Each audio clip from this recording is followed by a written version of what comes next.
What connects me to watches is you can wear them every single day.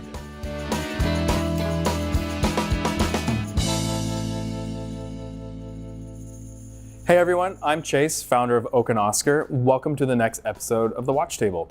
We're here today at a local Columbus speakeasy with Mark to talk to him about his watches and why he loves them. Mark is an avid golfer, runner, loving father, and probably one of the most charming people I know. Let's learn more about the story behind the watch. Mark, welcome to The Watch Table. Thanks a lot, Chase, for having me. I really appreciate the invitation. Awesome, we're excited. We had a blast here last night and really looking forward to this discussion today. Great, man. First question. Yeah. Why do you love watches? You know, I think a lot of people have something deep inside them. They just have like this propensity to collect something, and whether that's a stamp, a bottle of wine, whether that's art, it's something for me. Watches is something that it can grow with you. You can collect over time. I'm always drawn to watches from my birth year, 1983. I'm 35. There, I think, was a design element from watches of that vintage that really resonates with me. So your first watch was an Omega that you purchased out of school. Out of high school with some graduation money. That's a pretty big dive right into it. Yeah, it was a good dive. It? It was a Seamaster, okay. With a blue wave dial, and I'll never forget it. But unfortunately, that watch is no longer with me. So today on the table, we have a number of watches that seem to mostly have bezels, which is interesting. But let's talk about the collection. Yeah, the 16750 GMT Rolex with a Pepsi bezel. There's really nothing unique or special about this watch. It's been polished, it's been worn. I don't care. Yeah. It's just one of those watches where I feel like it, it becomes whatever I'm wearing that day. It meshes really well with blue, with gray. So aesthetically, it kind of blends into whatever I'm wearing, whatever I'm feeling about for the day. So, your Seiko. Yeah, 6309. It's been around. It's seen a few things. I've worn it all over, and it's just one of those tanks that you just can't destroy it. Sure. So, what watch would you bring to go diving if you were to go diving? You know what? Of what I have here now, and I just kind of brought some of my favorites. I really think the new Tudor Black Bay Bronze would be up to the challenge. Sure. I love how large the case is at 43 millimeters. I love the different materials with the bronze, and it does really take on the patina and the age of the wearer. Some people may not wear the bronze, and it's not going to age as fast. I happen to wear it a lot in the summers. I kind of get the DNA and the sweat and the tears and stuff, and it really has gotten darker over time, and it really does pick up like some good quality color. And but I think the size of the watch, if I was going diving, I would probably have the 43.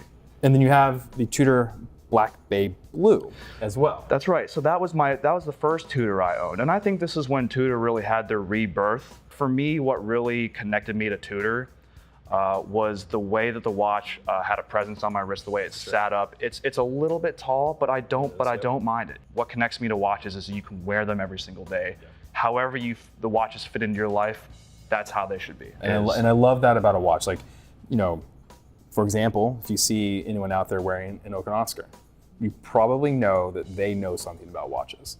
You probably know that you can strike up that conversation with them, and they'll more than likely have a good conversation about the watch.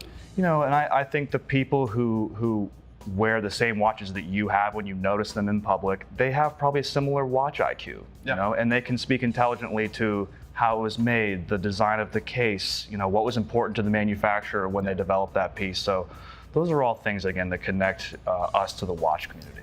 So one piece that is different than all of the others in your collection is your Rolex Day-Date. Gold, flashy. I'm assuming from '83 as well. It's also from '83. Good guess.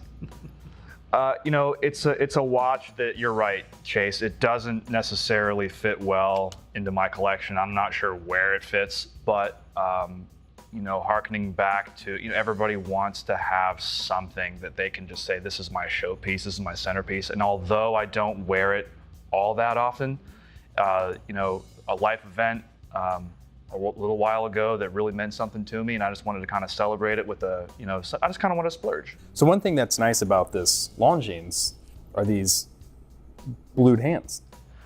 I think it's a detail, it's a design detail that is really unique, and I think it kind of harkens back to those designs of Breguet and some Vacheron, some of those like vintage styled time only watches. With enamel dials, and I think it's a design element within the Longines Heritage Collection that I think is just so unique. And there's not a lot of companies that are doing blued steel hands, so I was really, and it pops too, believe it or not. In the right sunlight, the blue it's just electric blue. Yeah, that warm dial. It definitely, yeah. Yeah. So when you look at your collection, what do you think? The collection as it sits with the watches here was missing one thing, and the one thing that I felt like it was missing was more of a complication. I needed a different complication, and when I saw that you guys came out with the Jackson, I had to have it, and that was the one component of the watches that I've been collecting. They're all similar in the fact that they all have bezels. They're all similar in the fact that they're like some dates, some time only, but I wanted a different complication. And the chronograph complication was something, I looked at a lot of watches. I've had Speedmasters, they just really weren't for me, but the Jackson was something that I really appreciated. Yeah, let's take it off and let's take a look. Yeah. So, you have the three options with the blue, the gray, and the PVD. I really loved the gray. For some reason, the gray just kind of goes with everything. Looks great on tan suede. The really medium tan leather too. It's just so versatile. Yeah, I personally love the gray because I think, like you said, it's versatile. It's a strap monster, so many different colors, and it's got that really lovely classic look to it. I'm a big fan of that. So, if you remember, we always ask the 5 rapid fire questions. 5 questions. What's your favorite complication? I'm gonna say the GMT is my favorite complication. It's, again, my GMT, I wear it probably more than any other watch in my collection. I use the complication, I use the function, traveling, being overseas, -7 hours. I called my sons right before bedtime. I knew right when to call them, and that was really like an example of me using the complication of what it's for. Yeah. Second question. Yep. If you live anywhere in the world, where would it be? Without a doubt, Columbus, Ohio. It's a great city. It's got a great vibe.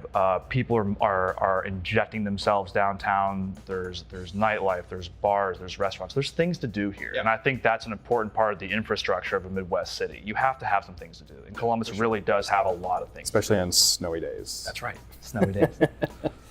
Question number 3. If you could have any superpower, what would it be? I do invisibility, because sometimes you just want to disappear. Sometimes you just want to peace out, go home. Okay, who'd win in a fight? Tiger Woods or Phil Mickelson? Not even an argument. Tiger Woods. Okay. He's a fitness nut. The guy is ripped. Yeah. I think Tiger Woods, his fitness overall beats Phil's dad strength every day of the week. Okay. Yeah. Next question. Yeah. Favorite swear word? Oh fuck. When you use it very sparingly, and I mean very sparingly, it's impactful. It means something, So, and I think that if you can meter that just right, people really understand that you probably mean it. Yeah. And we obviously didn't bring the jug of nylon straps. That's right. But we want to give you your shot. Okay. So, how many nylon straps are in that jug? 249. 249. 249. Awesome. Final answer. Well, with that, I really appreciate the invite out to Columbus, Ohio, and for you showing us this amazing speakeasy. Cheers. Cheers, Chase. Thank you very much.